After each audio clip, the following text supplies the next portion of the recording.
This is the Community Link Show, so just bringing all the conscious people there. Okay then, so as I promised, we've got an interview. We've got Albert in the studio today, and he is talking to us about stand up and speak out. Now, the little bit of a tagline I've got here, do you want me to say it, Albert? Thank you very much.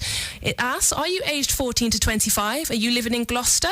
Are you concerned about the lack of opportunity for young people? Are you worried about the problems yourself as a young person faces, or that other young people you know face? We want to hear from you. Wednesday the 23rd of February 2011, that's Wednesday the 23rd of February at the Trust Centre, 7 p.m. It will be taking place here. Come and give us your opinions. Special guest Stephen Brooks from Black Boys Can and Minx cast member from the film One Day. Also Gloucester's very own Golden Child, but we're going to talk about that some more now. So, Albert, welcome to the studio. Good evening. How are you this evening? Not too bad. Not too bad, actually. Wonderful. Right then, so Albert, tell me about your role in this event. Well, basically, I'm a community member, and a number of community members from local churches, from GFM, and also from the Afro-Caribbean Association have been sort of canvassing the various communities that we work with or that we represent. And a number of concerns have actually been raised about, as a result of sort of like the big society and as a result of the cuts that's going to be made, a number of concerns have been raised about the impact that it will have on young people, especially if they haven't got access to services. What's actually going to happen? What's going to replace those services? Is there going to be an increase in crime and antisocial behaviour as a result of this?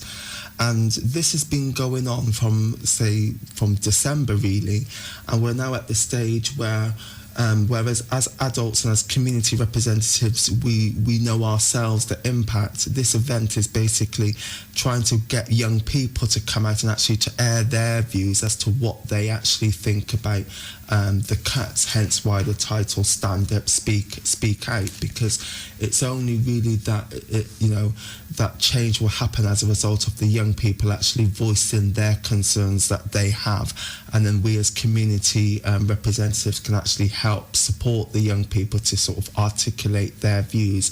But it's basically just to find out really what the young people think about the cuts, especially to like youth services.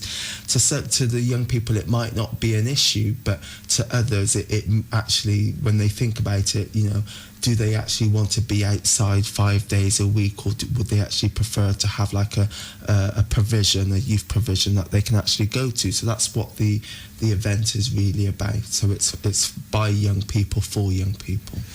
Well, you make a very interesting point there, because maybe even a lot of our listeners out there will agree that perhaps, aside from at a national level where we've had the student protests relating to fees, on a local level we haven't had that much input, from the young people. We haven't even had young people acknowledge that much. Obviously, we've all seen the news, what's been going on outside Shire Hall, people protesting because of the library closures, because of the closures to certain care homes and facilities like that. So, as you've said, this is a real opportunity for young people to come out and say, look, we're being affected by this too, right here in Gloucester, on our own doorstep. These are our issues. We want to get them out. That's what basically what we're looking to do. I mean, there's an advisory panel known as GASP, which stands for Gloucester Advisory and Support Panel.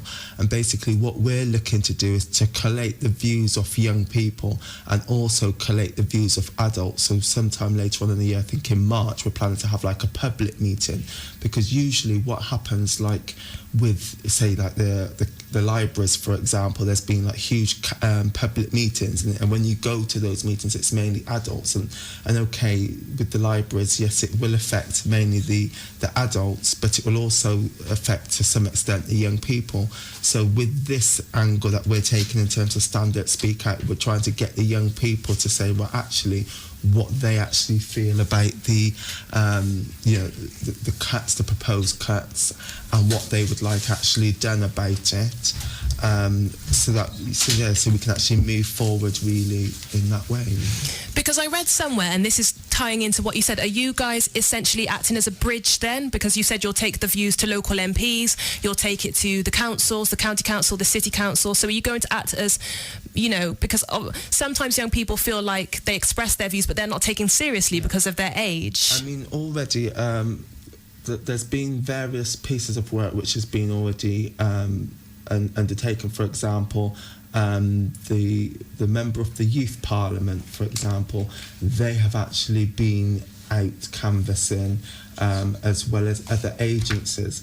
So basically it's really about trying to bring the young people together to actually give them that voice, get their views, because at the end of the day they're the next generation. So it's really to just get their views in terms of what they think about the cuts, and also possible solutions, if they've got any solutions to those issues. But from a community point of view, we can't be, when there's a problem, everybody knows that there's a problem, but unless the actual client group is actually going to be affected actually come forward and actually say, actually, this is an issue, then the problem actually won't be sorted. So we've been engaging with agencies such as the police, probation, the youth service, and politicians, and now we're at the stage of whereby we need to go back to them with the evidence, as in the views of young people. So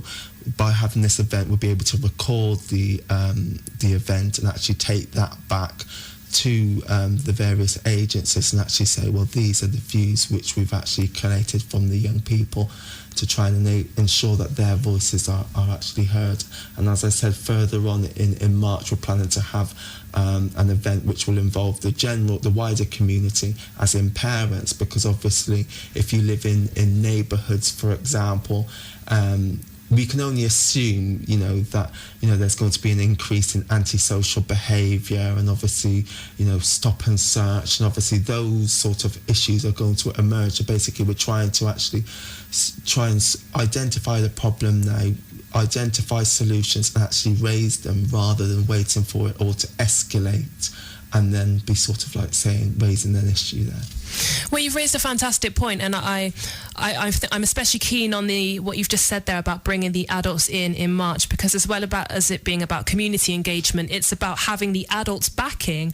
I mean, the whole ethos of the big society is that, okay, we give this up as the government hands it over to you, the people, and it's almost the same relationship with children and adults. The children may not necessarily be able to push certain things themselves, but the adults with their support and their backing, and even like you said with regards to solutions, maybe the adults can come in, manage the solutions, and then the children can make the benefits from it. Yeah. So in terms of children, what's the age range? The age range that we're targeting is basically 14 to 25. So it's basically from year 9 upwards to 25, because that's sort of like the age group which is sort of classed officially as sort of like youth, and the age group that say the statutory youth services, that's what they actually deal with. So it's 14 to 25. Those who sort of live in Gloucester, or some young people actually study, they go to secondary schools or study in Gloucester. So basically we're just targeting those young people who are basically concerned about, the prospect of having nothing to do or nothing positive to do in terms of, activities for young people that they can actually take part in. And looking towards the older age range, even say the young people that are at university here in Gloucestershire, or those people that will be returning to the city when they've completed their studies, you want their views as well? We want their views. We're looking to just basically capture the views of residents in Gloucester at this moment, the young people, but we'll be going forward to capture the views of other community members, so that we can actually go to the politicians and to the local authorities and actually say and put forward a case and actually argue a case that as a result of these cuts it's going to have huge implications and knock-on effects in terms of the effect of how we live, basically. And presenting behind the whole thing effectively is GASP, that's Gloucester Advisory and Support Panel. Can you tell us a little bit more about how they got together, Albert? Well, basically, GASP is sort of a new group which has come together, and basically it came together as a result of a piece of work undertaken by Churches for Change, which is a group of churches within Gloucester, 7 churches within Gloucester, which came together, which have been working together in collaboration together, and as a result of various community leaders and church leaders working with their congregations, they actually identified that youth obviously is a big issue that we need to sort of like target. And then what the Churches for Change then did is they basically then canvassed to other agencies such as GFM and ACA, and that's how the panel actually came about. So it's a panel basically, consisting of sort of individuals within the community who have access to various groups. So that's how GASP it came about, and we're basically an advisory and a support panel. So we see our role, especially with this event, is as in supporting the young people and also advising agencies such as like the police and the Crown Prosecution Service. So already we've been meeting with the police, we've been meeting with the Crown Prosecution Service. There's another group that has been working with the Barton Street police team and the Safer City team to basically explore the issues. So GASP is basically going to facilitate the process of collating the views of the young people and then relaying them back to those agencies. Wonderful. Thank you very much from that, Albert. 96.6. Tell your friend. Tell a friend.